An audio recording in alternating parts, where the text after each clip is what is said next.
If they do that, they're going to be, Cougars will be very, very, very, very tough to beat. That's why Hunter's in right there. Oh, got to shoot a three. Wilson. Oh, and we are tied. What a game. Let's go. Call the five slammer down. And I don't ever let them forget where we come from. Getting those phones out. Record me acting ignorant, man. Baylor empties it out. Oh, it does. It's going the other way. Second pick of the night. Jeremiah Wilson finishes this one. The dream is alive for Houston. Go Cougs! Let's go! Go Cougs, indeed. What a big victory for the fourth-ranked team in the country. Your University of Houston Cougars went to Lubbock, and they atoned for that earlier loss this month against the Texas Tech Raiders. Houston comes out victorious 69-61, and most importantly, with the win, have officially at least clinched a share of their second straight Big 12 regular season title. Oh, they did it in February, by the way, with 3 games left to spare. With 3 games left to spare in the conference that Kris, what was the Big 12 known for before Houston joined?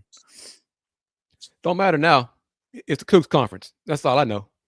As I've said, I'm going to say it for a while. We run this conference. We run the Big 12. How y'all doing? Go Cougs.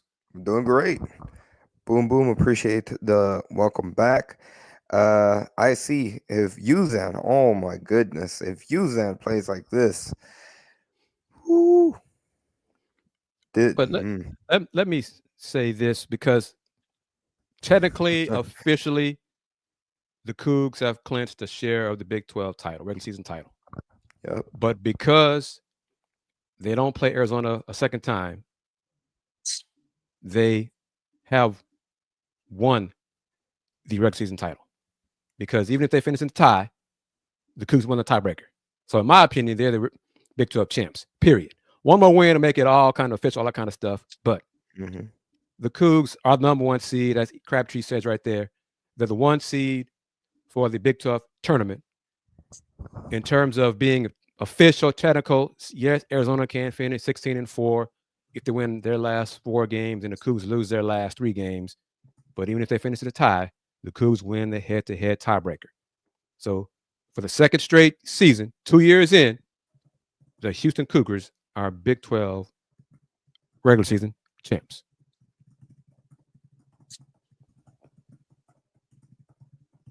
So let's get into it. Let's talk about it. We got folks here happy, thrilled. Milos Uzan, career high 22 points.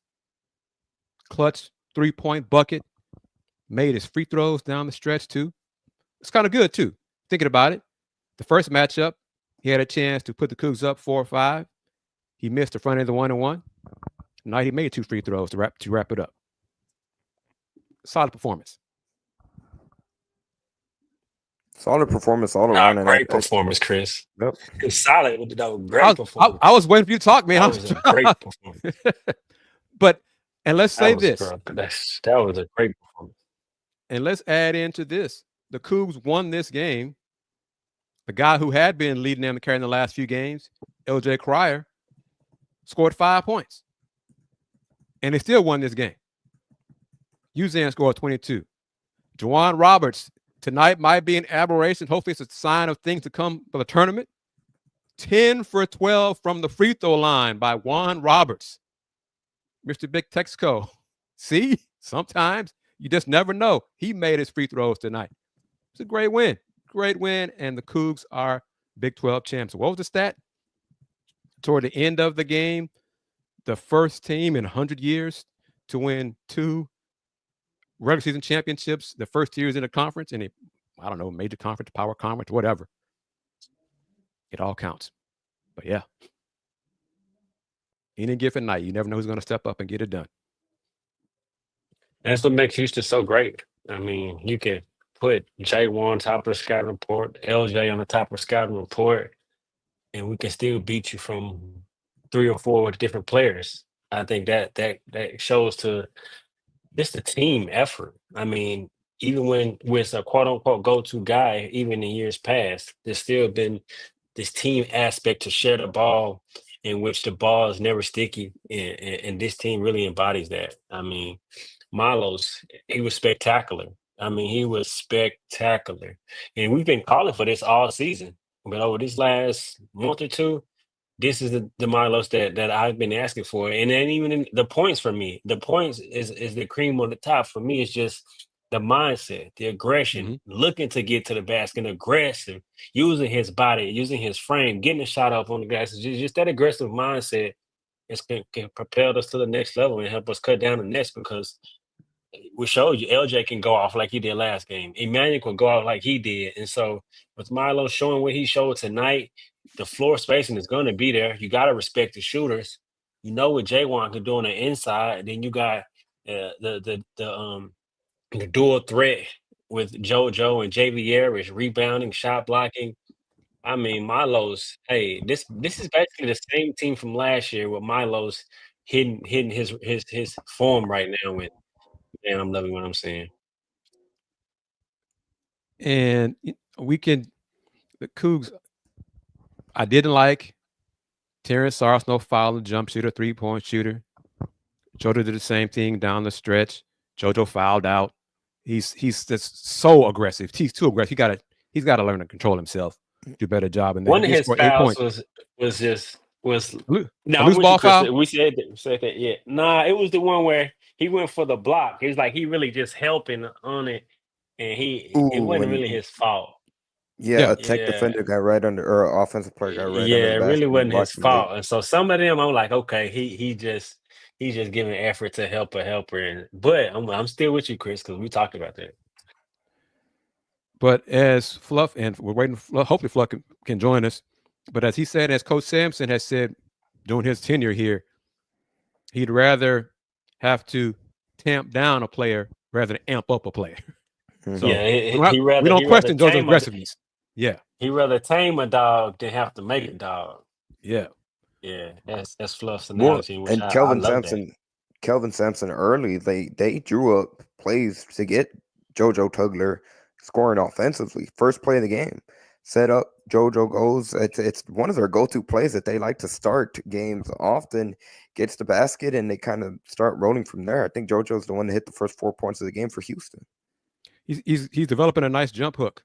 It's I think it depends on the opponent, but that play call seems to be.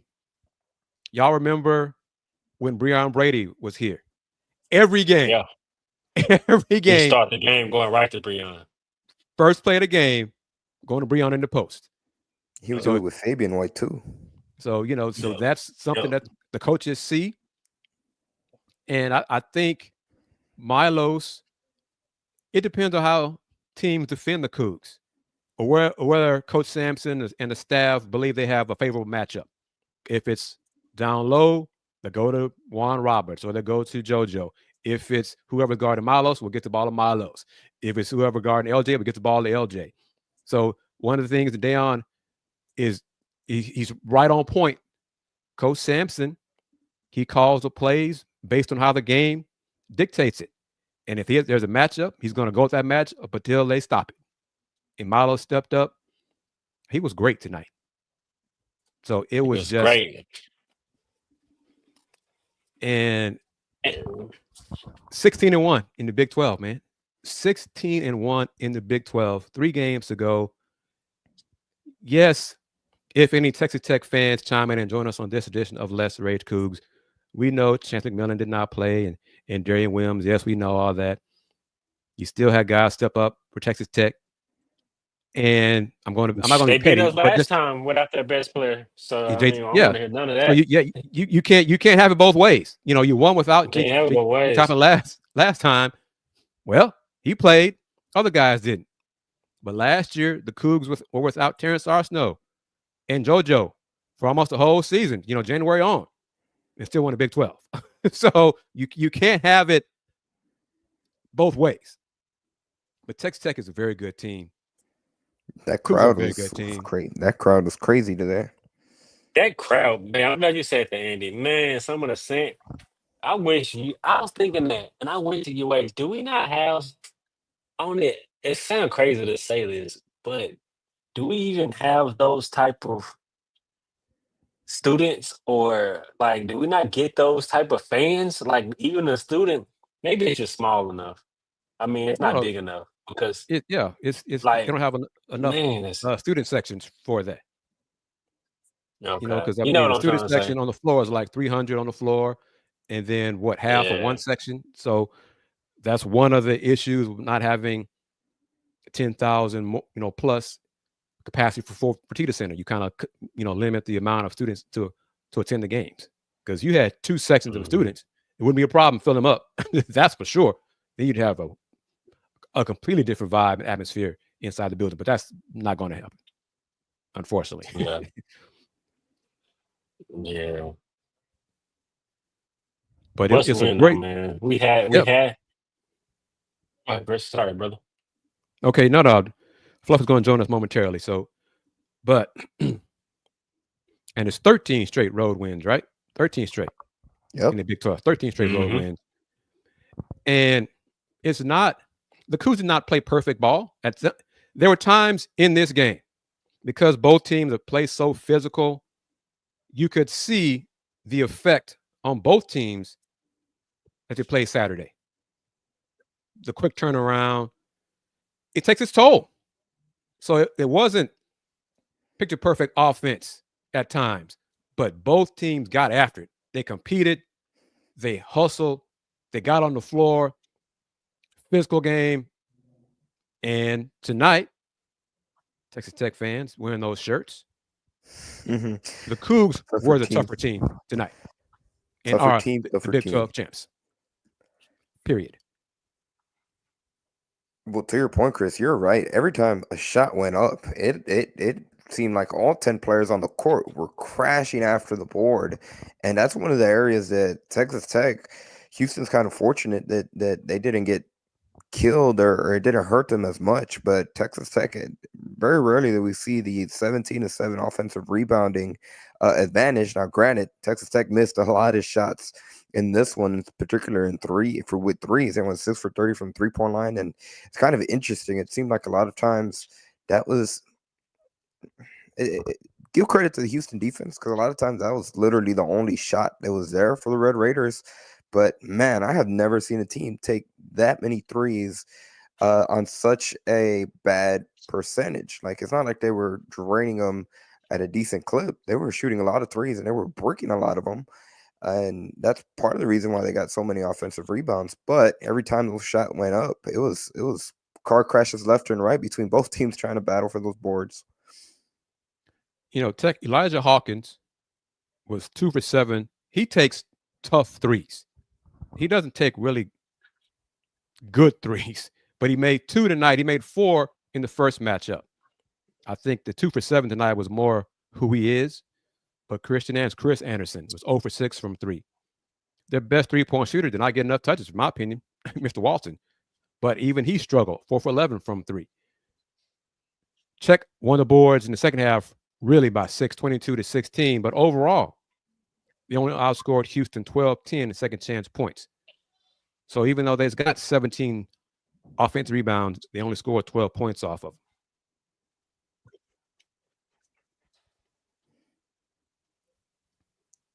And it's just another example. This team is different. This team, Dayon, I'm going to say it because it's true. They have what's left to prove. Winning the national championship. That's what's left to prove. Man, this team is special. Natty, man. This team is special. This team is winning games differently this season, but they still have to get it done, get those 6 straight in the tournament. And look, what makes Houston so look, we shot 50%. On Roberts free throws today. Yeah. 10 for 12. 19-23 as a team, 82%. When was the last time you saw a stat like that? Considering that, granted, Juwan Roberts took 12 of those 23 free throws, and Houston made 19 of those 23. Now, Federico's his length bothered Juwan at times in the game, but down the stretch, they got him the ball in different spots on the move. Juwan with a great reverse pivot for a layup. But the free throw shooting, 10 for 12 from him. And the question from Not Too Complicated, is Milos officially the closer. Well, LJ was a closer It Saturday. changes. Yeah, So LJ it closed changes. out against Iowa State. Jawan Yeah. Roberts has been closer on multiple games like that. This is what makes this Houston team so special. They legitimately have 3 and shoot. Emmanuel Sharp has shown that he can hit some clutch shots now. He did it against Iowa State too. They have so many weapons out there that's what makes this team so special. You might have a night today. LJ Cryer hit the first 3-pointer in the first half, goes scoreless basically almost the entire game till he hits those free throws at the very end. And still, Houston, we know what they've always been known for. They're going to wear you out defensively. They're going to make your life a living hell. And now they have multiple weapons that they're going to be fine. They're going to be sustained offensively, and that's what makes it so deadly, and that's what makes this Houston team. That's what separates this Houston team from years past, where even last season that wasn't the case. That was a very team that was very reliant on Jamal Shead to create a lot of the offense. Nah, was it? Oh yeah, but we wasn't relying on him really to score a point. Houston has No, always, no, as long as I can remember, to run the offense. There'd be some games where he would need to score and more. it's similar. We're relying on Marlos to run the offense. It's similar in that aspect. We rely on him to run the offense. That's why I think he's the key that can unlock us, and he has unlocked this team because, like we're saying, as long as I can remember, it hasn't been where you stop one player and you beat Houston. No, you can name the time and the era as far as from maybe Rob. You can say maybe Rob. You slow Rob down, you got a good chance. Probably go back to them. But it's been move the ball and it's been point guard dominant. And I think Milos is the key because how he's been playing, you just take away the points. The points are great, but we don't need him to score at a high clip. We just need him to get aggressive, get downhill, and just play Cougar basketball. We shot 6 from 12 from 3. That's 50%. We don't even have to. We don't hunt threes like Fluff said last time, and that still makes us so good. What makes it so good because Milos can get down. He's getting down here now. Beforehand, we was having to slow the game down even more and throw it inside to J1 just to get into the paint because Milo wasn't being aggressive. And now he's being aggressive. Now that unlocks us even more. Now we can move the ball anymore. We can, whoever's getting the open shots is making their shots. And then if they're getting going, now they're the closer. So to me, from what I've seen, it's similar to years past. From what I've seen, I don't see any difference outside of different players. Yeah, Coach Sampson has said it that you come here, he's not gonna have a player average 25 points a game. The Cougs offense, his offensive philosophy is he'll have a balanced offensive attack, scoring attack, but he will have guys who are capable of getting 25 or 30 in one game if necessary. And this year's team is similar. This year's team is shooting a higher percentage than previous Cougs teams, so that's a difference. But they're still winning with the Cougar defense. This year, you got different guys stepping up. And we can give Javier Francis some credit as well. He came in and did his job. Just different guys are different points of the game, different Cougars stepping up to win these games. Real quickly, let's put a pin on it. And first, let's take the time to thank every single person that's taking the time out of their Monday night to join us on this edition of Let's Rage Coogs, presented by the Saxenian Family. Big thank you to Steve Saxenian for being the primary sponsor of not only this edition of Let's Rage Coogs, but he has been the primary sponsor for each and every single post-game show this regular season and will continue to do so throughout the Big 12 tournament. Of course, we also like to say thank you to tonight's secondary sponsor, and that is Star Pizza with 3 locations throughout the Houston area. Star Pizza is your go-to stop before or after the game. Be sure to check them out online at starpizza.net and on their social media platforms at Star Pizza HOU on X and Star Pizza Houston, Texas on Instagram. And now would be the perfect time to also plug. If you are interested in being a sponsor on future editions of Let's Rage Coogs, be sure to reach out at the email that you see on the screen, letsragecoogs@gmail.com. Now's the opportunity. We're trying to put together a whole bunch of different sponsors opportunities leading up to the Big 12 tournament, of course, for the NCAA tournament, which is now right around the corner, 2-3 weeks away from both of those tournaments. So it's time for, the final stretch for, like you guys mentioned earlier, the big goal. That's for Houston chasing 6 wins come NCAA tournament time to finally grasp that elusive national championship. So if you are interested, be sure to reach out at letsragecoogs@gmail.com. And let me say this. I don't know if anyone had a chance to see my appearance earlier Monday on 365 Sports with David Smoke, Craig Smoke, and Paul Catalina. I was invited on literally like an hour and a half before I appeared. But that show and the sponsors and advertisers on that show is what is the goal I have for Let's Rage Coogs. Hell, a goal I have for Paul Slamma Jamma shows, a goal I have for the Houston Round Bar Review shows.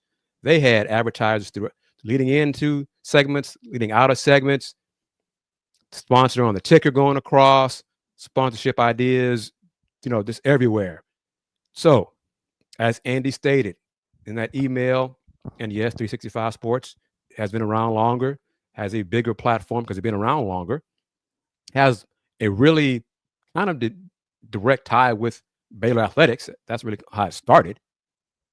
And we have no problem having a little tie with Houston Athletics if it means generating more revenue for this show and be able to do more, provide more content for the Coug fans and the Coug alums. We have goals and plans for this show. We want to get bigger and better. And we are, never forget this. Everybody who's watched, you know this already. But Let's Rage Coogs is the original post-game show for Houston men's basketball and Houston football. Andy had the idea. He has helped it grow. Dan and I are contributors on it. So we're asking you again to help us make it even bigger. Help us go on the road with the team for the tournament. If nothing else, the NCAA tournament. And then we can go later on about road games in the future and all those things. But this team, we are Cougs.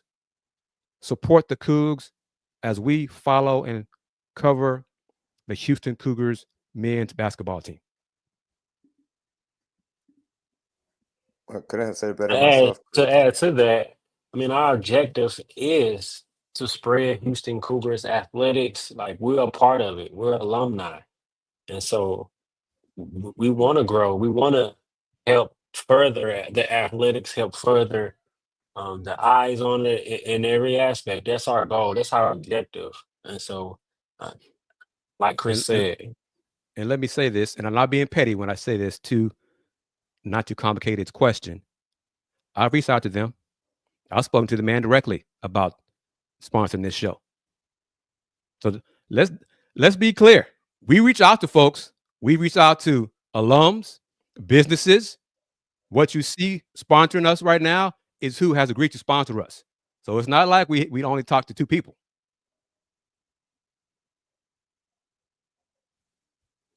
Joining us after another, what is it now? Win number 16. Because we do what, Fluff, McKiver? Here we go. We run the Big 12, right, Fluff? That's a fact. We run the Big 12. We run the country, actually. You know what I mean? The Big 12 is great, but we also run the country, too. You know what I mean? They're not saying it all the way yet, but it's true. It's true. Glad you could join us, man. Your thoughts on Milos Uzan tonight? Well, the first thought I had watching Milos tonight, I thought about our guy, DDS. That is Dayon Dunlap Sr. I thought about him. He said that, the other day when we were on the show, he said that Milos is looking like the best or one of the best guards in the country. And I think he showed that tonight in a big way. I think he really is showing a lot of leadership. Anytime Cryer can have 5 points and we still find a way to win a game, it has to be the other guy has to be worth his salt. So I think that Milos has been great, and I think he's one of the best guards in America. And I loved, he said after the game that, the cameras did not catch him on his face, but after he hit that 3-pointer, he did look over to Coach Sampson. Right. Coach Sampson kind of clapped, but Lowe said he did not say anything, to Coach. But the confidence, his reaction, I'm going to go with what Fran Fraschilla said during the game. Was his reaction? Los's reaction was like, "I got you, coach. I got you. Don't worry. I got you." So Yeah. that's another example of the confidence he has, and it's on display. I mean, the other part of it is this, like, I think Sampson wants him to be a little raunchy. I think Sampson wants him to be, I think, what's up? What's going on? What's going on? Basketball every night, man. I'm fitting everything in. I'm figuring it out. But I think Sampson wants him to be raunchy. I think Sampson wants him to be a little bullheaded a little bit. I think his best guards have been that way. From Sasser to Grimes to Shed and Play with some swagger. Play with some swagger. like, Yeah. You know what I mean? I think Sampson is telling them, yo, respect me, do what I tell you to do. You better do what I tell you to do. But at the same time, he's not admitting to those guys. But in the back of his mind, he's like, you know, show me the other side too a little bit too, so I can know you're a dog. So you know what I mean?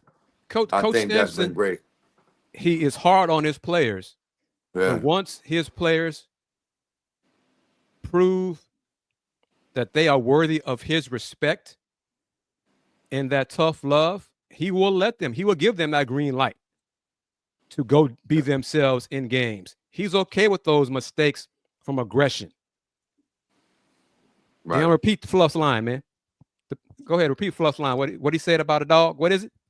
Yeah, what you say about a dog, Fluff? What I easy say? to what? I said you rather have a dog that you got to tame than to try to make one. That's it.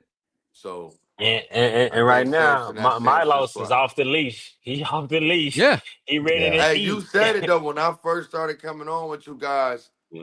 You like Milos. I'm like, he's all right. Being honest.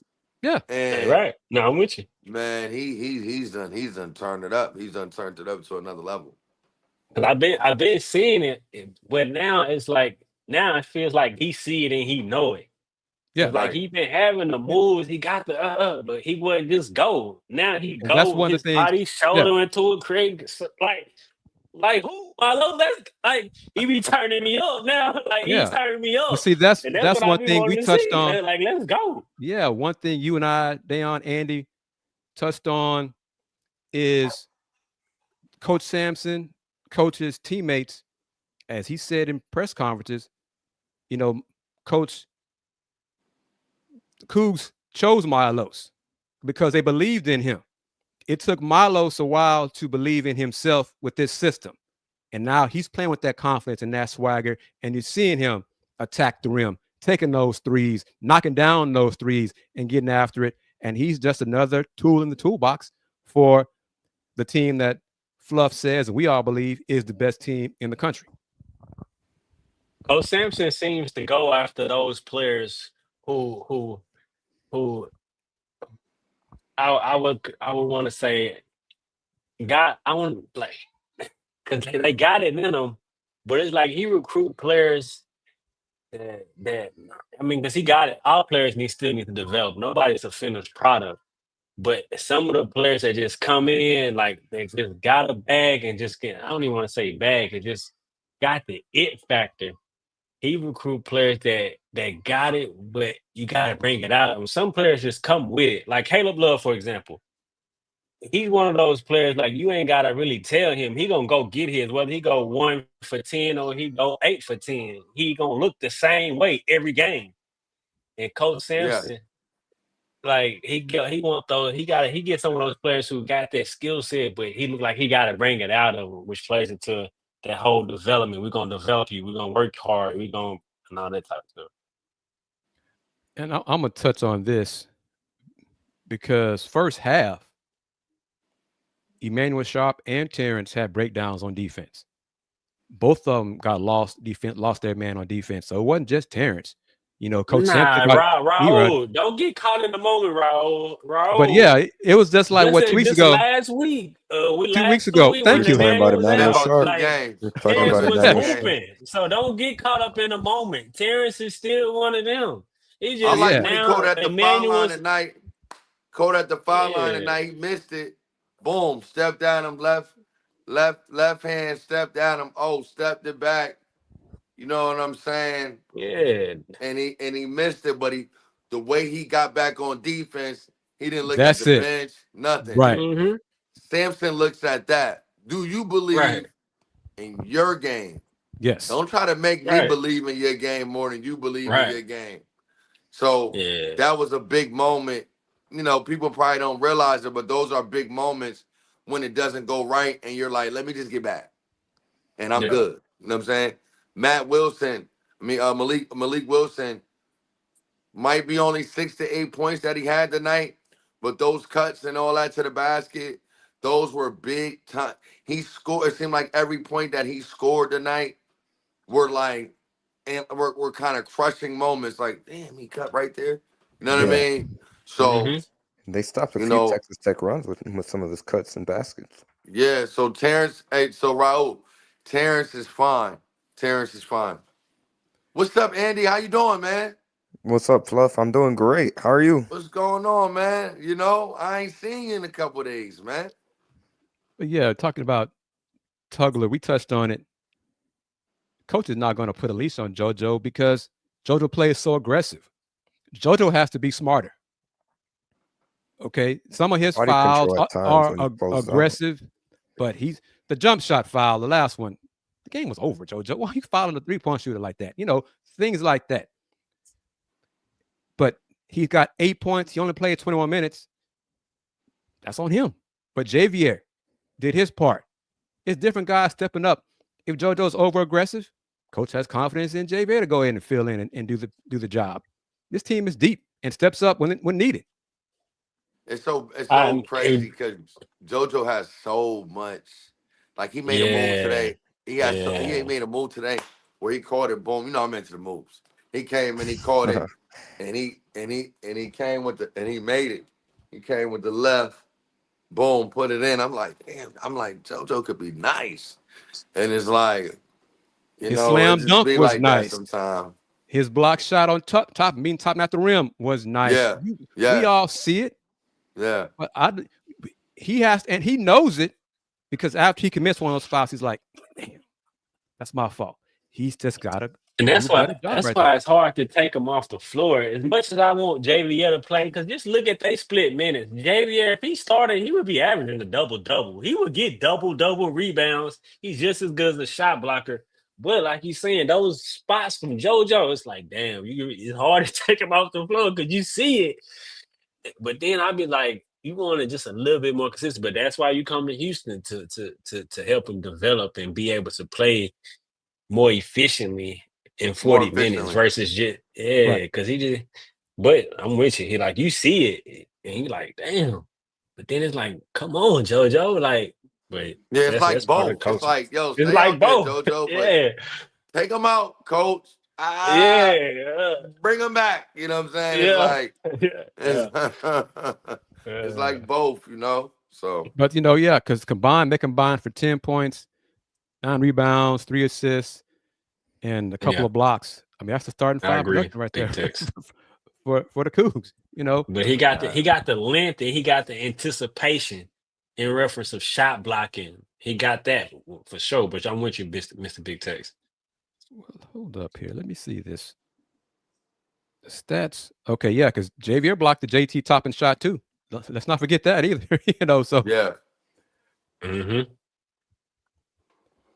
And with the things we're talking about, we're doing these little bitty things. What about, you know, Terrence didn't do this? If JoJo does that, you know, we're finding things because that's what post-game shows are for. Fluff. The Cougars are 16-1 in Big 12. They've won 20 of their last 21 games. Okay. Hey, Samson can put his son in the game. We're gonna win. Okay.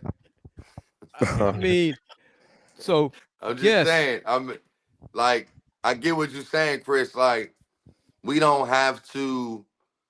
Of course, we're thinking us four are more thinking about things that can maybe hurt us against that Auburn team or that Alabama team. We're kind of talking from those lens. So I think with the fans, you know, they love the team, of course, but it's almost like too good to be true a little bit, in a sense of like, damn, what are we doing wrong?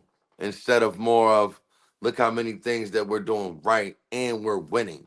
So, you know, that's just how that's the beauty of basketball. That's the, you know, gifts and curses of being a great team. Yeah, you know, and JVR in the post, sometimes he's very deliberate with his move, and he's deliberate. You can call it slow. But one of the turnovers he had late in the shot clock, Milos was like 5 6 left in the shot clock. Jay was coming up to set up screen for Milos. Milos passed JVR the ball, and JVR traveled. He's like, I don't want the ball. I'm coming to set you a pick. So that was a turnover to Jay. Well, that turnover really was Milos' fault. So, you know, little things like that, they got to get on the same page here and there. But JVR has come a long way because, you know, we had all of us who participated in the show last year. Man, I don't know if JVR is part of this team in the future. I don't know. He's just but Coach Sampson always would remind us he's a starting center on a top 10 team, top 5 team, whatever it is. So yeah. But folks, we're talking about it after Milos had a career high 22 points, 8 for 15 from the floor, 3 for 4 from 3, including that massive 3-pointer after a timeout. And no one bring on here on the show about, the refs missed that call on the timeout. Coach Sampson was calling the timeout. The refs saw that timeout before Milos bobbled the ball. So that was a correct call, as Fran Wasilla said during the broadcast. Milos never lost it either. He lost it, but but if Milos tried to call it when the ball's in the air, he didn't have it. That's not really, it shouldn't be awarded to Milos. But Coach Sampson called the timeout. Man, we 16-1. NRG Texan says that even his Texas Tech friends admit that Houston's a great team. That's nice, but I mean, that's obvious. Well, I guess coming from the Red Raider fans, getting them to admit. No, but I'm being serious. That's nice for them to say. Yeah, 24. But that's obvious. Tech is a good team too. They were so hyped for this one, makes it win. But the Cougs are 16-1, man. Okay, yeah, so I'd be more disappointed in Tech fans saying, well, we got to get to up injuries. They've at least been to a natty more recent than we have. They didn't win it, but at least they got there. So if Tech would have come on here and said, "Yeah, well, y'all beat us because we didn't have so and so tonight," that would have bothered me more. But yeah, we all see the Cougs are a great team. Be able to, but as Dayon says, gotta win that chip. Gotta win the natty.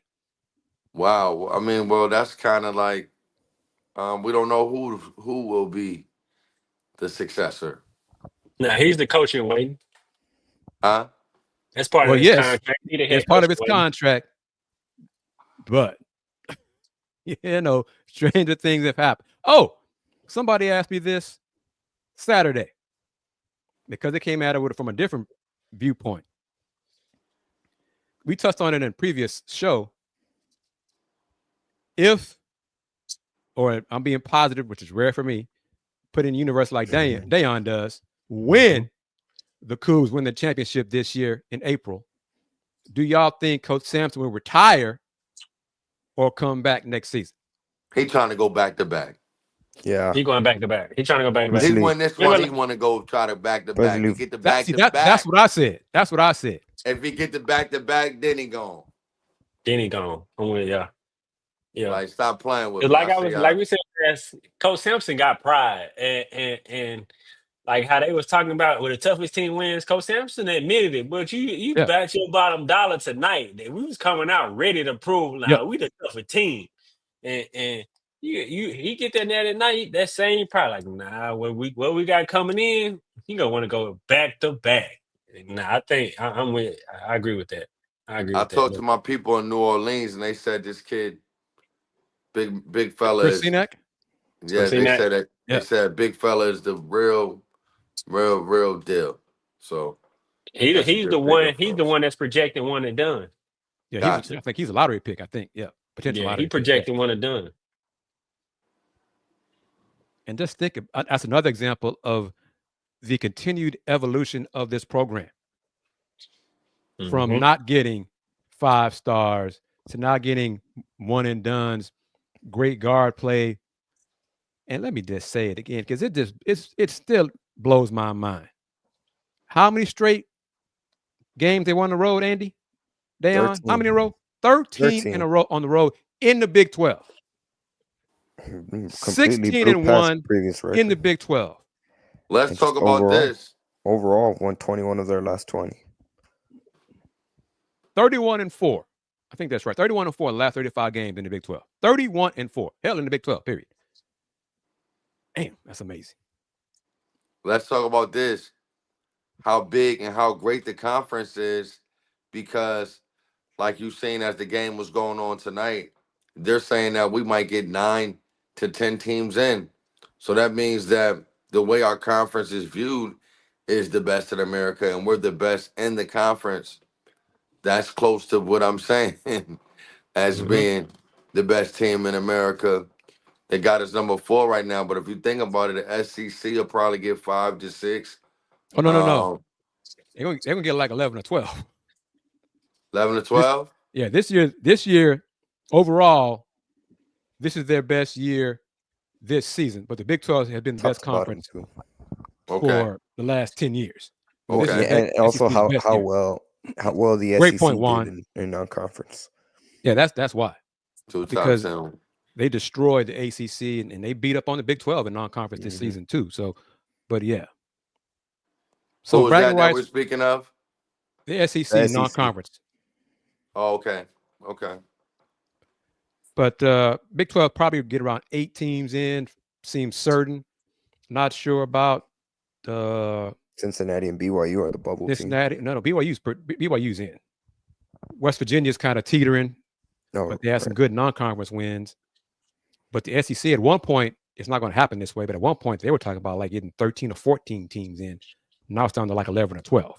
So that's crazy. And that's still ridiculous. It's still impressive. But Dos Real, I don't remember you being on. I'm not sure you were on the show Saturday. No, I think this is the first. Well, there's a few faces that I see. I see, new name popping up. But how long ago was it? Was it 2 shows ago? I think Andy was a part of it when I first said it. We run the Big 12 now. Okay. So you said it a week from actually, no, you said it the Saturday when Houston beat Arizona. Yes. We run a Big 12. That's how he said it like that. So that's what it is. So welcome. Don't be a stranger. We do this after every Cougar game. And that's part of what Let's Rage Coogs is about. Post-game shows, getting interaction with the fans and the alums and Big 12 fans also. We are the original post-game show for Houston men's basketball and Houston football. And I remember, Andy, when the Cougs were 0-3 in quad 1 games, and folks were like, man, I don't know if the Cougs going to when they're going to get a quad 1 win. I don't know, man. I'm concerned. There were some fans on here like, oh no, I don't know if we're going to now 8-4. When they were 4-3. So they were 4-3. Now they keep again. We was 4-3. Yeah. And now what's the record now? What is it? 24-4? From 4-3 to 24-4. Jeez. And that one loss was a 1-point overtime loss. Well, this is another great point. Obviously, they lost to Texas Tech at the beginning of the month. That just goes to show that obviously we know some of the other losses that Houston's had this season to Auburn, to Alabama. If they face those teams again in a rematch, based on obviously what we've seen this season, but I would say from the track record, I would put a lot of money that Kelvin Sampson's going to figure out those teams on a rematch. And I think look at this version of Milos that we have now. Sorry to cut you off, Andy, but just adding to your point. Now look at this, how he's playing now versus how he was when it's night and day. Against one of those games, he was in foul trouble. Against Auburn, yep. And the other game, LJ got in early foul trouble. He had 2 fouls earlier. So, and Juan has a great point, and I'm not raining on his statement, But Auburn is 14-2 in quad one games this year. Jeez. 14-2. And I'd still pick the Cougs to beat them in the tournament. All I gotta do is one time, man. All I gotta do is once. That's all that matters is one time. That's But it. yeah, 14-2 in quad one. That is just super impressive. I want to throw this this question on the board, and correct me if I'm wrong. I think this is the first time that I've seen Hunter's name pop up here on YouTube. But he says, "Will Houston play to win the Big 12 tournament or get focused on the NCAA tournament? Always like to compete, but don't stretch ourselves into conference tourneys." And well, we know that there have been variations of this question asked to Kelvin Sampson in the past, and his answer is always the same when it comes to if they keep score, they're going out there with the purpose of competing and winning. Yeah. And he even said it the last game, or maybe in the Zoom call, that they're playing for seeding. They're playing to get the highest seed possible. Mm-hmm. I don't believe it'll be necessary if they finish 19-1 in the Big 12 in the regular season to win a game in the Big 12 tournament. I think there'll be a 1 seed if they go 19-1. If they go 18-2, they might need to win the first round, the quarterfinal matchup on Thursday in the Big 12, and that should be it. But they're going to try to win every game. Yeah. Yep. And I'm being positive. I'm being positive.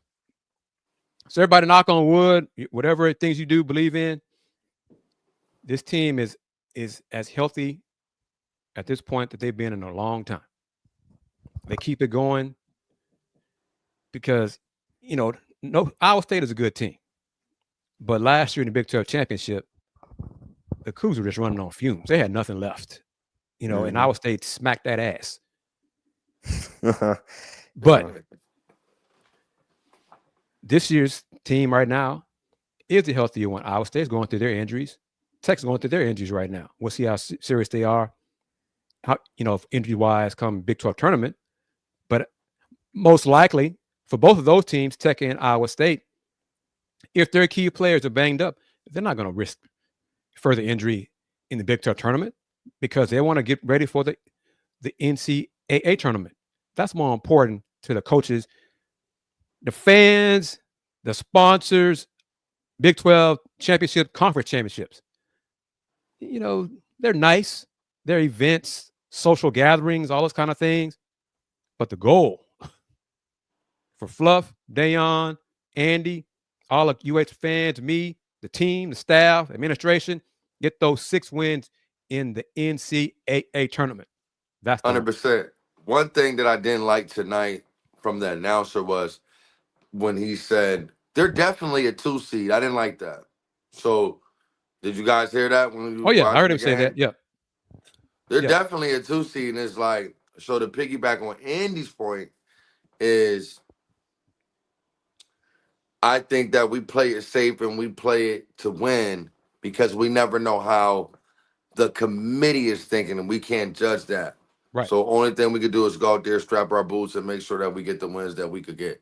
You know what I mean? Because for the announcer to say that, that means that they must have some inclination that we're teetering between 1 and 2 seed. You know what I mean? So that's what we have to keep our eye on. Let's not get too comfortable thinking that we're going to be a 1 or 2, whatever it is. I think we play as if we don't know if they'll make us a 3 seed. I don't know. Oh, you know none of what that. I mean? Yeah, it's either 1 or a 2. I got you. Yeah. Chris, I got you. But I'm just saying a 1 is probably better than a 2 for sure. Somewhere. That's one thing, we can talk about. Like Auburn's going to be a 1 seed. Right. Clearly. Duke is going to be a 1 seed. Then it's going to come down to Florida, Alabama, Houston. And us. 2 of those 3 teams will be 1 seeds. Florida, Alabama, probably one of those 2 will be the 1 seed. And then if Houston wins out, they should be a 1 seed. And then it's a question of who will be that 2 seed, and they'll be the best 2 seed, and hell, might be the 2 seed in the same region as the 4th 1 seed. But it's just we're talking about those things. It's just another example of the program, how Good far this problems to program has have. come. That's That's what it. I'm saying. Great Like, problems to have, man. Yeah. you know, are we a one? Is I like the bougie talk of it though. Like, what do you think, guys? We're a 1 or a 2. You know what I'm saying? Like, But that's big time for sure. I mean, we get into some of these comments here. Where was it? Ron HD. Women's basketball, a change is coming. It's just a matter of days. Trust me, it's coming. Trust me on that one. I'm gonna tell my brother some more info off air. He But trust me, it's coming. left track off the list. Track is already up the echelon program. Yeah, And no doubt. Next comment. H-Town Big Dobbs. I don't know. I mean, hell, Auburn, Bama, and Florida. The schedule, the results. It showed. I stand corrected from Kris. SEC is crazy. So yeah, they could get 3 number 1 seeds. Bama might be the one that gets bumped because the Cougs go 19-1 in the Big 12. But but then Bama fans might say, and rightfully so, they could say, well, we beat them in Vegas. Then the committee would say, well, the body of work is better. But I mean, it's great problems to have to discuss this. Now, where was here in the last thing? Where was it? Right here? Crabtree. Tech, except those players tonight, they could have played. Don't forget, the Cougs sat Emmanuel Sharp for a week. He missed 2 games too. He didn't have to play those games. He could have played. He wanted to play, but Coach Sampson and John Houston said, "No, let's rest him." If I'm UH, you prioritize health right now. That's why I ask everybody to pray, knock on wood or whatever, hold your rabbit foot, whatever, that the team is healthy come Big 12 tournament. And if they are, they're going to try to win the Big 12 tournament. But if there are some guys who are banged up and injured, they're not going to play them just in the Big 12 tournament. They'll rest them and get ready for the big one, the one that matters. Yes.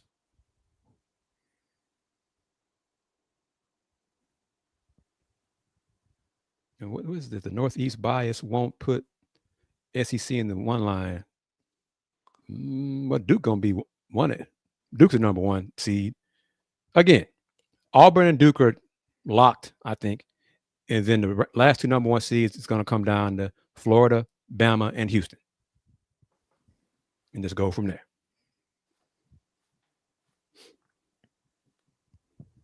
Oh, yeah, they won't be all 4. There will not be 4 SEC teams. No, that won't happen. No chance. Duke's a 1 seed. Yep. Their body of work has proved it. They've earned it. Will we cover track and field at some point? No. Well, I mean, you might, but I'm not. I'm not. What do you say? Will we cover track and field at some point? Who knows what we would do if we had money? Yeah, we might. Yeah, right. We have the right finances. Yeah, we'll cover anybody. We, especially with the success that they have, we get them on a national level. We definitely.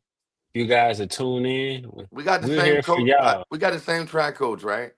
Yeah, Carl Lewis. He's still there. Leroy Barrera left us and went to Auburn once the tragedy happened with his son. What happened with his son? He passed away. Yeah, just leave it at that. Yeah. Yeah, he passed away. Yeah.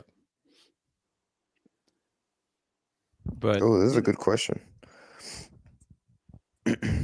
If Duke does win out the ACC tournament, will Duke fall out?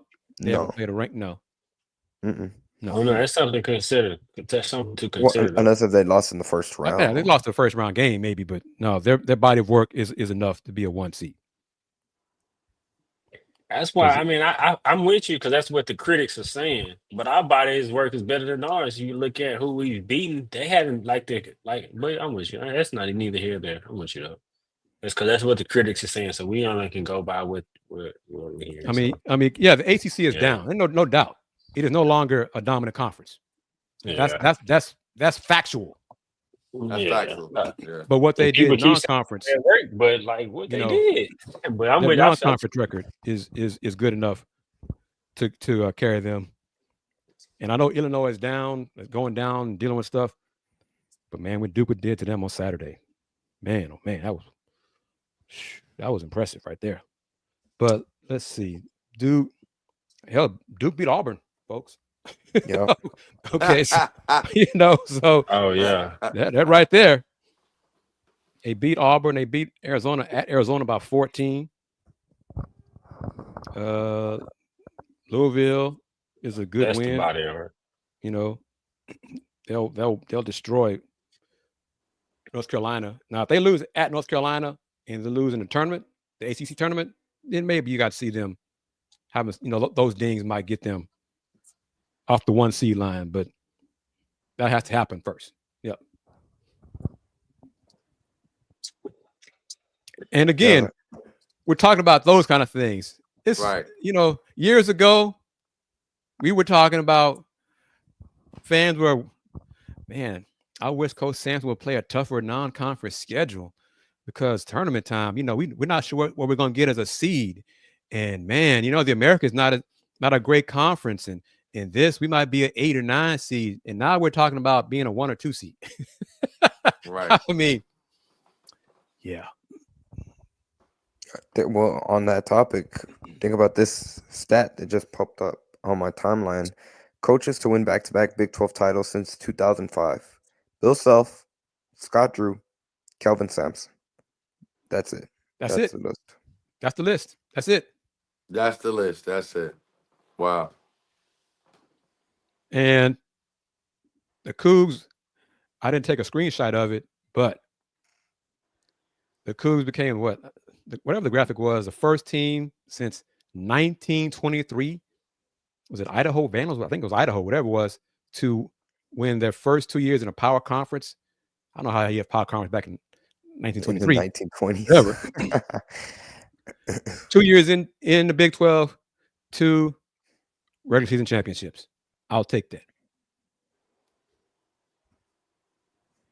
And this is true as well. St. John's, Auburn, Duke, Bama, Florida. There are a lot of very good teams in men's college basketball this season. And it's one and done. The Cougs can beat anybody. But they can lose to those teams as well. Just one time. So, yeah. And I wouldn't mind this, beating Duke in San Antonio. Fluff. That would be That's great. what it takes. That would be great to beat them in San Antonio. We'll talk off air, but I'm not the biggest. I mean, of course, I'm a Houston guy, but. Here it is. Thank you, Crabtree. Houston became the first team to win a major conference title in its first 2 seasons in the league since Idaho did it in 1922-23. Damn, can we pin that? I wish we could pin that somewhere. That's big time. You can start. Yeah, you can start. Yeah, so I'm going to try to get a screenshot of it as well later on, but I'm sure somebody has it on social media, on Instagram or Twitter, because that's impressive, man.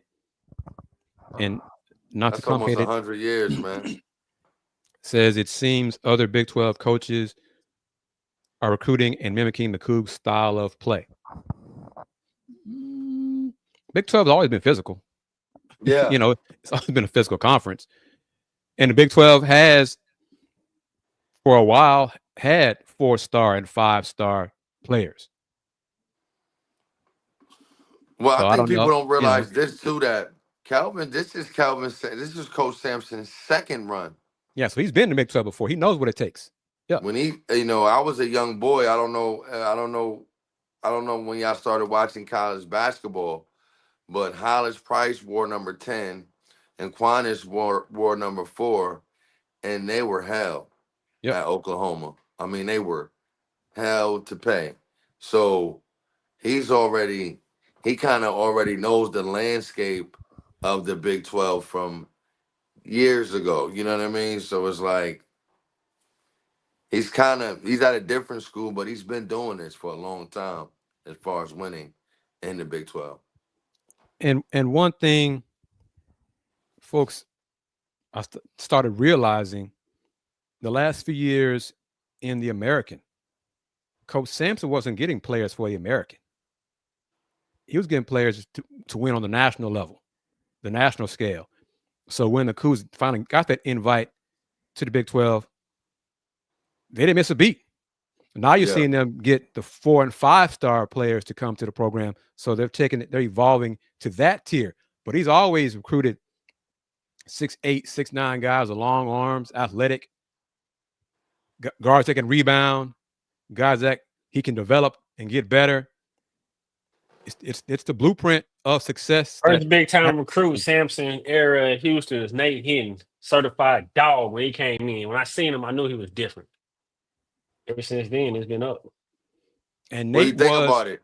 the first top deep. 100 kid. You think about it, it gets deep in a sense of a 5-star can turn into a 3-star after 2 years, and a 3-star. That's the beauty of the game. Yep. Yeah, Marcus A Sasser was a 5-star no-star coming out of high school. You see where he at right now. Who? So Marcus Sasser. See what I'm saying? So You know it's what I'm like saying? it's about how hard you work and what's around you. So you can be a 5-star, 3-star, 4-star. Once you get to that school, if that school is not in the right capacity to make you a better player, you could be worse than a 2-star or 3-star that first came in. They're gonna be better than you. Y'all want to answer this question?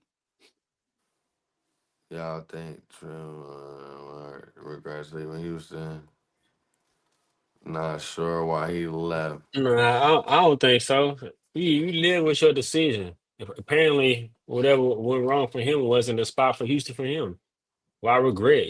Why live in regret just because Houston having success? He know Houston was gonna keep winning when he left. So why have a regret? He had success last year in Arkansas. Now he's going through some things in Texas. He can still reach his goals. So that shit, I don't agree with that. Nah, I don't think he regret nothing. You live as a man. You live with her decision. You keep going. We're not sure why. I'm not sure why he left either. But I don't The think he other kid, I regretted it. can't remember his And name. he shouldn't regret it. What's the kid that went to Florida State? I think he should have stayed. Caleb Mills. Caleb who? Caleb Mills. Caleb Mills. I think he should have stayed. I don't know why on air they be saying Houston only had 3 or 4 recruits to leave. It's a lie. I don't know why they be saying it on air. It's from It's the still core a lie. That have been on the rotation. Man, I don't even hear that. It's still an empty stat. Like that's one of them empty stats that people be throwing out. Like, they've gotten it wrong and they fixed it a little bit. But for like 2 years ago, Coach Sampson said in interviews, he said that. And then he realized, let me be more specific. From my core 8, we've only lost 2 players. Because folks on the outside, they didn't know all that stuff. They didn't know about Caleb Mills and Tremont Mark. So he's cleaned it up. Now there's some folks nationally who haven't cleaned it up. That's on them. But we all know that players have left and gone to other programs and made their decision, do what was best for them. They thought. So wish them well. Move on. Yep.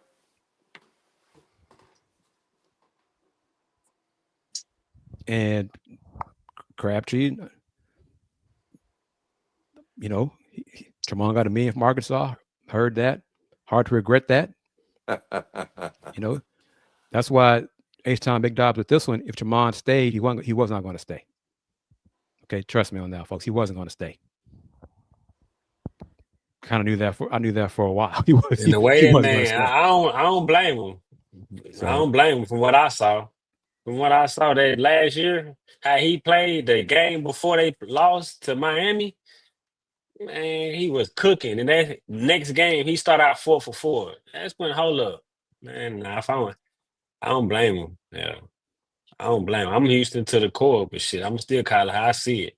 Yeah. But still, though, if we had him last year, for sure, we win the natty. Mark, even Jamal go down, we still got Tremont. Shit, we ready. But it's neither here nor there. Hey, Dayon, you a Coug, man. For sure, but I'm black first. I see it like all in your movement, man. Like, yeah, I see how you feel about it, man. You know what I mean? Yeah. Yes, passion. sir. Yes, sir. Yeah. All right, we're getting this question again. I've answered this question.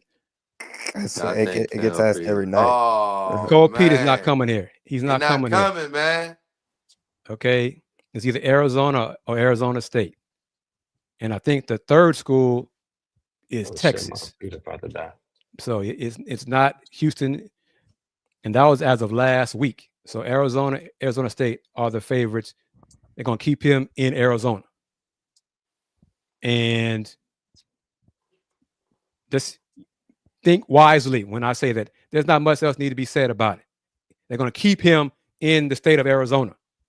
If I need to do this to make y'all understand that, they're going to keep him in the state of Arizona. Right. Okay.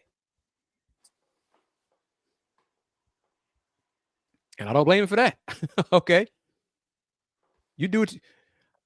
As much as I love the Cougs, I will die a Coug, proud to be a Coug. But I tell all the players, student athletes, student assets, as I call them, you got to do what's best for you. Look out for number one. Look out for number one. And if there's another program that's going to take care of you better than my program, go ahead. Yeah. No hate.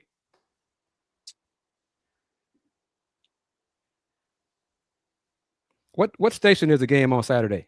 Is it ESPN? I don't even know.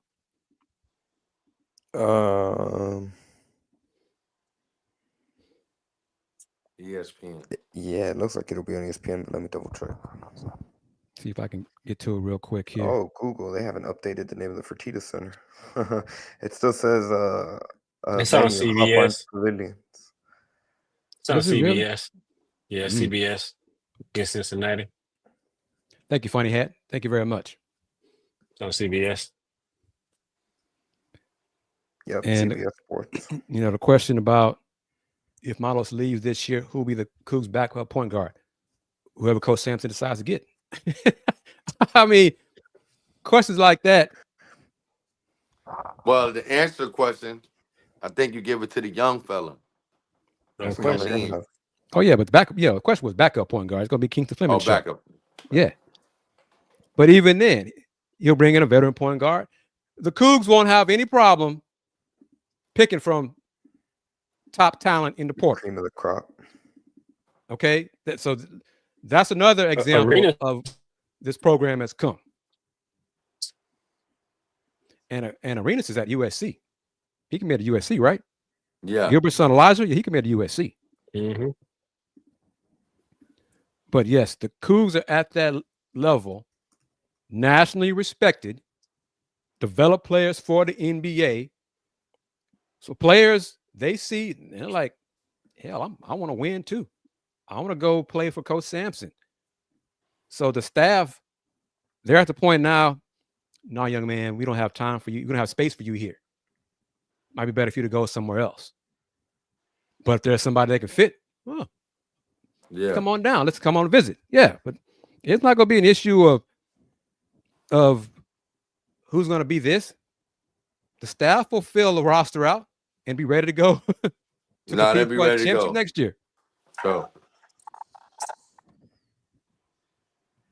With that being said, I'd again like to thank the sponsor of today's edition of Let's Rage Coogs, and that is Steve Saxenian. This is LRC presented by the Saxenian Family. Big thank you to him for being a primary sponsor, not only this edition, but he has been all season long after each and every single post-game show. And, of course, also to our secondary sponsor, and that is Star Pizza. With 3 locations throughout the Houston area, Star Pizza is your go-to stop before or after the game. Be sure to visit them online at starpizza.net, on their social media platforms at Star Pizza HOU on X, Star Pizza Houston, Texas on Instagram. Be sure to check them out. They're constantly having different specials throughout the week, and be sure to stop by any one of the locations on Tuesdays and Fridays for their all-you-can-eat pizza buffet. Once again, the final score from Lubbock, the 4th-ranked Houston Cougars come out with the victory, 69-61 over 10th-ranked Texas Tech, to secure at least a share of the Big 12 regular season championship. But like Kris pointed out earlier, they do have the tiebreaker over Arizona. So in many ways, you could say that they have,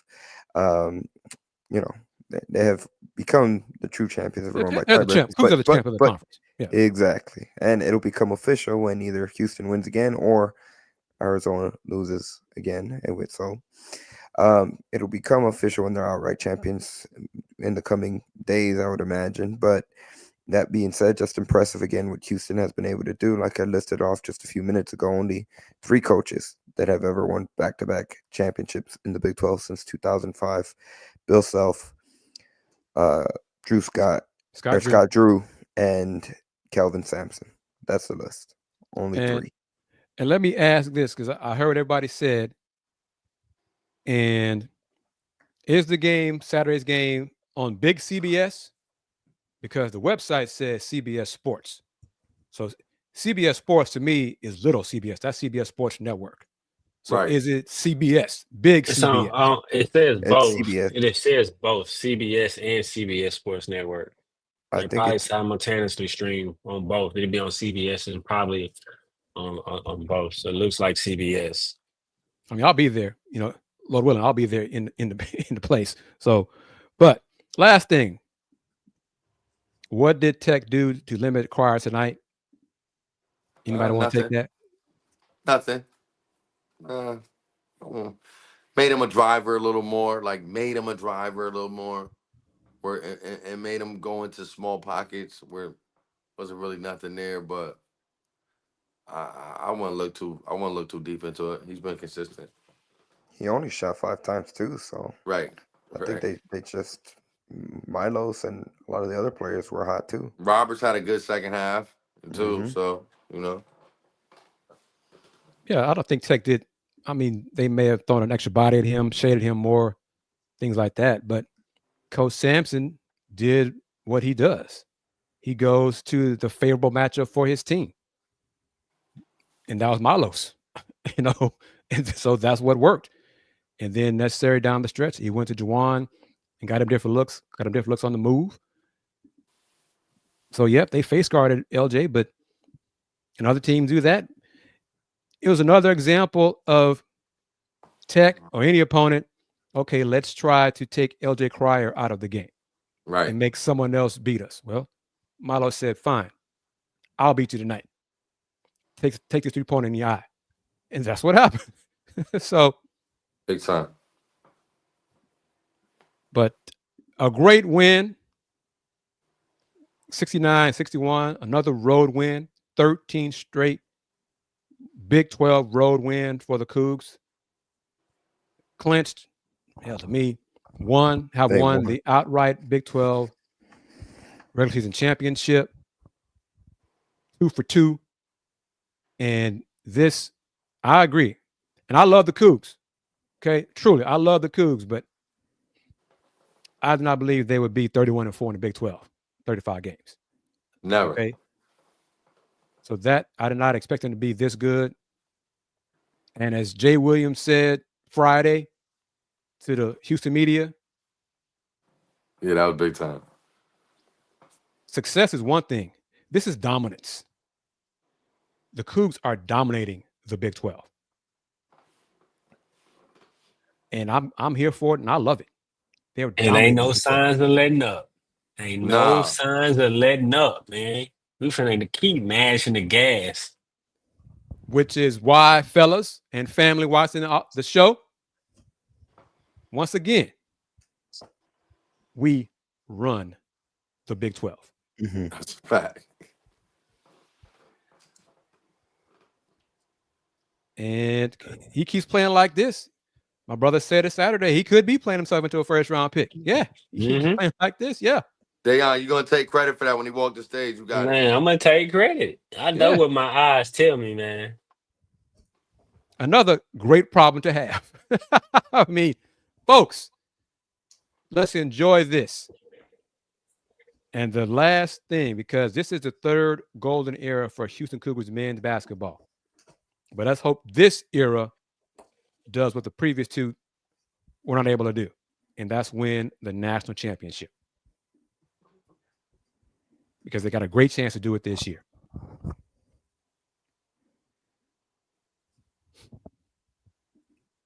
Funny had a great point. If you are new to the YouTube channel, or if you haven't hit like on whatever platform you may be watching, be sure to hit the like button either on the Houston Roundball Review YouTube channel or on the Potsdam Jamma YouTube channel. Really helps us out. Or if you're watching on X, just be sure to hit the follow button, retweet or repost, and hit the like button. It really helps us out just by getting more eyeballs on the show. And those more eyeballs, that more people that watch, We can show the numbers to anybody who wants to advertise on our channels. This is what we do. This is who watches our show. Come advertise with Let's Rage Coogs because we're going places. Don't get caught left behind. We're going places. I like that. You better get down and lay down, man. We internationally known. We state to state like lights in place. Coast to coast like butter on toast. We the ones, man, the original post-game show. We gonna keep growing and keep going. You better get down or lay down, on and over, like my boy Kris say, since 1994, Houston Roundball Review. And y'all want me to keep going?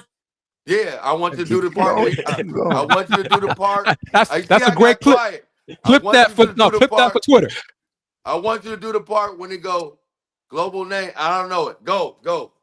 Local name, global perspective. That's right. Damn, There it is.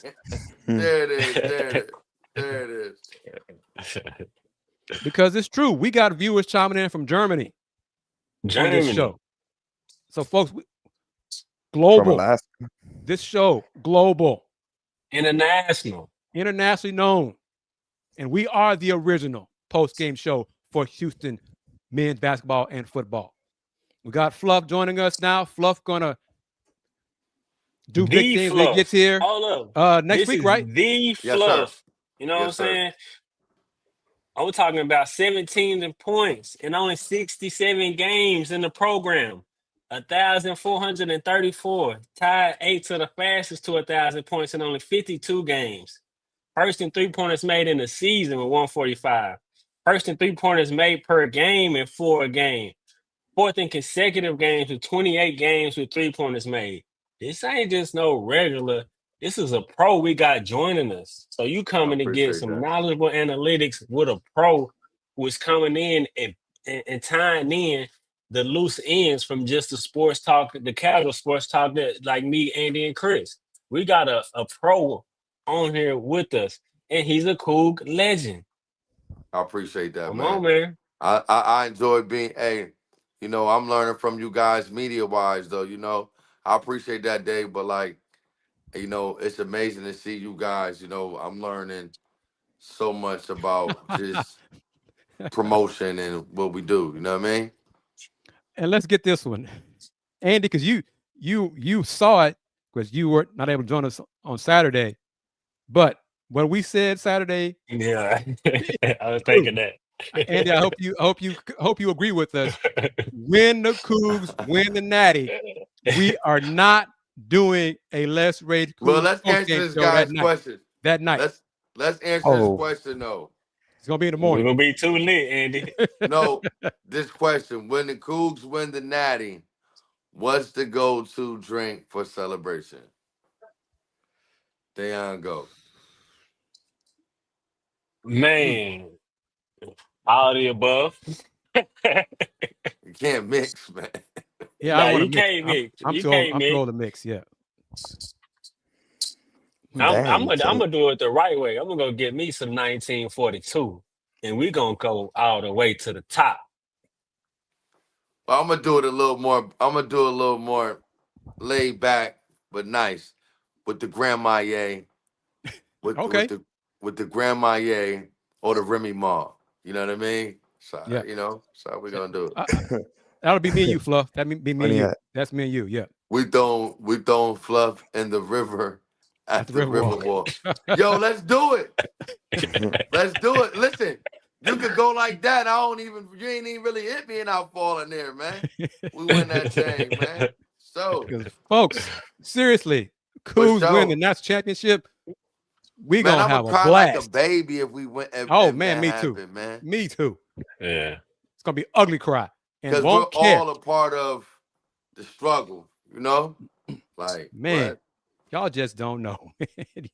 I am looking forward to that day happening, that night happening, and y'all can have it on your phones and say, man, Kris y'all see Kris cry? Damn right. Kris gonna be red. Kris and Andy. Well, all three of y'all gonna be red. Man, y'all just don't know, man. Y'all just don't know. I am looking forward to that night happening, man. It's going to happen. Yes. Sure. I believe it. So, I mean, but we have fun on this show. Y'all can Man, see for real. that. Very therapeutic. It is a blast and our pleasure to interact with the fans, the alums on this show. And yeah, maybe we should toot our horn a little bit more about Let's Rage Coogs going forward. But yes, we do. We have big plans for this show. We want to travel on the road with the team, go to the Big 12 tournament, do shows from Big 12 Media Day like we did for football, but be in the Big 12 Basketball Media Day. Let's Rage Coogs do that. So you can help us make that happen. And I'm thinking big, big, big. Get somebody to underwrite Let's Rage Coogs with a nice fat check. Let's get that going as well, because it is an honor when fans see me, Andy, at the games inside Fertitta Center. Hey, great show, man. I love what you guys are doing. Keep up the great work. Those words are appreciated, truly. But folks, if you know people, or if you are that person or those people who can support us and who can afford to invest in Let's Rage Coogs, hit us up, hit Andy up, hit me up, and let's work together, because we are. Let's Rage Coogs is the original post-game show for Houston football and men's basketball. And what's the line? Andy, you said it, or I think Dayon said it about duplicated but not. What was it? Somebody help me out, Andy. We Often imitated, but never duplicated. Thank you. That's You know it. what I'm saying? We inspire people to want to create a show, and that's the highest form of flattery. Thank you. Yeah, I'm feeling. Listen, Kris, you know me with the cockiness. I'm feeling Dayon tonight. I'm like this. He's I'm on like, it, man. He's on it. Yo, Yeah. talk for us, man. Yeah. Let's make it happen for us, bro. Yeah. Make it happen for us. I ain't even got too much to say, because he got it. He got it. But real talk. Yes. That's how I feel too, for sure. So as always, Andy's typing away, getting stuff ready. I don't know if you get ready for some post-game video comments. What are you doing, sir? Coach Yanez? Yeah, they sent out the post-game video. So, well, see, we can go long enough. If you want to play some of the post-game comments, that's great too, because the viewership numbers are still going up. So thank you to everybody who is joining us right now. We're going on almost 90 minutes after the Cougs won in Lubbock, 69-61 over Texas Tech to improve to 16-1 in the Big 12 Conference, clinch the Big 12 regular season championship. I know they say share, but Cougs on the tiebreaker over Arizona. Arizona got robbed the other night. So that's a whole other show, but Yeah, that wasn't a foul. But anyway, what Kelvin Sampson had to say. We'll check out a little bit of it before we clear out. In the league, the significance of tonight claiming at least a share of a second title, what that that means to the program. Well, every team has its own identity with its own fabric and its own makeover. We work so hard when nobody's around, and I think when you put in the time and effort, you create your own expectations. I have no idea or really care about anybody else's. All that matters is ours. We prepare to be successful, but it's not easy to win in this league. I mean, it's hard to win on the road, it really is. What Grant and his program done, Kris Beard and Grant both are really good friends of mine, and I know what they've done here. Of course, I remember coaching against James Dickey, and one of my all-time favorite players at Texas Tech was Andre Emmett. some people probably don't even know who he is. Sure, Houston people don't, but I do. I love that kid. Coach Knight had him in that passing game, and we could not. His basketball IQ was off the charts. How smart he was, and he hit so good on that baseline from 15, 17 feet. Winner. It was just, you'd accomplish something if you won against him. Emmett was good. I don't know if he was Big 12 Player of the Year, but he certainly could have been if he wasn't. But just a ton of respect for Texas Tech's program. One of my best friends is a Texas Tech graduate, so he's turned me into a Texas Tech guy, except when we play him. So, but proud of my team. Grant was shorthanded, and I'm sure that'll be the storyline for a lot of people. But there's that crowd and that old Red Raider quarterback that showed up. That had to be worth at least 10 points. That was a tough place in there. That crowd was awesome. Patrick Mahomes.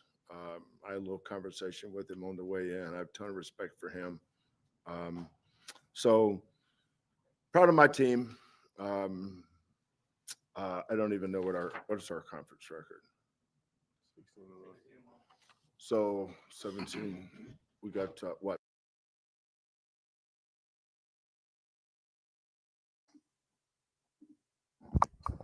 So Hold on. I got to jump right in. He said Andre Emmett. That's a Dallas legend, Texas legend. Rest in peace, Andre Emmett. Yes, sir. Man, gone too soon, but Yes, the sir. spirit lives on. A real basketball legend right there, man. R.I.P. Andre Emmett. Go ahead, Andy. No, I was going to say we had technical difficulties right there, but again, Calvin Sampson really focusing on the atmosphere again that was this crowd in Lubbock. And yeah, we didn't even mention it, that Patrick Mahomes was in attendance front row and center. And again, that just really highlighted how big of a magnitude this game was for both programs. And Houston went out in that hostile crowd. It was very rowdy from the jump and executed. And by the end of it, they had completely taken them out of the game to where you could hear Coug's house chants as the broadcast was about to exit, as the game was finishing, which is again just another impressive, phenomenal I performance. like that on the road. I like that. Coug's house on the road. That's big time. And that arena seats 15,000. So it was loud, real loud. Students were there, probably lit. How many do we see, Farida? 7,000 plus. 7,000. 7,800. So walking, what is it? SRO probably get close to about 7,800. Mm-hmm. So half as much. Yeah, about roughly half as much. So Cougs left for 35 minutes in this game. As Andy said, you heard the Cougs house chant inside that building. Has Master P attended? Yeah, he's attended games. And at the home games, for the most part, he's not. The camera doesn't catch him. But when folks, wherever he sit, people around know who he is. And you could tell after the game that when they try to get his autograph with all that kind of stuff. But Master P has attended games inside the Fertitta Center. It's just it's great to be experiencing and enjoying what this team and this program are doing now, and they're not done. As Dayon said, we're just getting started. Yeah. Get it done this year, gonna do it again next year. The program, the foundation is set, and let's enjoy this ride for as long as it lasts. Yeah. And it's not stopping anytime soon, folks. Yeah, that's a great point too. When Tech fans came here out and I played that Saturday, there was a lot of Tech fans, and they were having their own chants inside of Fertitta Center. So jab right back at them. Oh man, that's big time. Who's that? Ron. And I it's like to say great. the people's name. Yeah, it's great. As who was it? Was it Ron as well? Mentioned, yep. this is true as well. Truly, what Sampson has done for UH is legendary. He made and built program and established a culture. You have Hall of Fame coaches in P5 leagues, but those schools had P5 money, resources, everything UH didn't. For Right. years, Tech had Big 12 money. Years. Cougs didn't have that. Cougs still don't have a full share of Big 12 money yet. But 2 for 2, Big 12 regular season champions. Enjoy this ride, folks. This is another golden era of Houston Cougars men's basketball. Now, well, not now yet, but in a few days, when the announcement is made regarding a change in women's leadership, we'll see the next head coach, see who that becomes, see if that coach can build and establish a winning culture for women's hoops on the Cougar side. Because it got to be a lot of talent in Houston as far as on the women's side in high school. It is, no question. You know, and we're missing out on those kids. And they don't consider Houston right now. At all. At all. And that's going to change, hopefully, with the right head coach. All it takes is the right leadership. Yeah.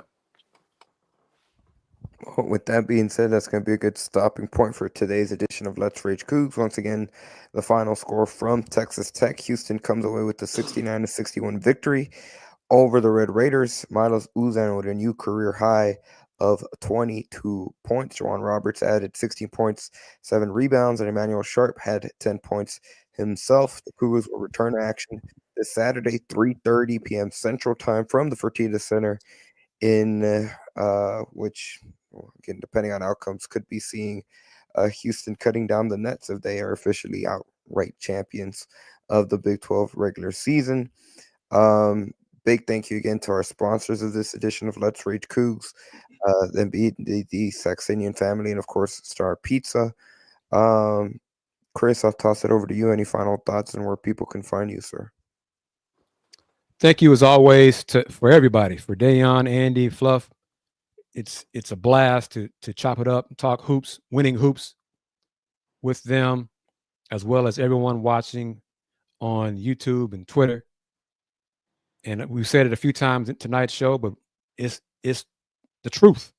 Let's Rage Coogs is the original post-game show for Houston basketball and football. And I'm old enough to remember when it was dim. Lights were dim. The program was dim. When there was apathy in Houston athletics. So I am thoroughly enjoying this ride and looking forward to winning that chip and having a blast and celebrating with everybody who was a Cougar alum. Looking forward to that. And as always, since 1994, the Houston Round Ball Review. Local name, global perspective. I just want to say thank you guys. Once again, I'll say it every time, for adding me on and taking my thoughts and taking, what I analyzed from the game, and, taking it with a good grain of salt. From being a former player there, it has been gratifying to see our university go to a whole nother level. And, thank you, Kris. Thank you, Andy. Thank you, Dayon. We have our grouper and we talk all the time. But, we talk about winning the national championship, and of course, we want to do that. But at the same time, we're nationally known every year, all year, and that's big within itself. But we definitely want to cut those nets down. We're going to keep striving for the rest of the year. Find me, Fluff McKiver, on Instagram. Rob McKiver on Instagram, Elm City Elite. Another shout out to my Booker T. Washington Academy team. Tomorrow we are playing 6:30 in the Fieldhouse in New Haven, Connecticut. Big things going on. Big movement. God has his hands on all Cougs and former Cougs and present Cougs and the coaches for the Cougs. I think that we're just in a special time right now. Like Kris said, we have to cherish it and enjoy this ride as long as it goes.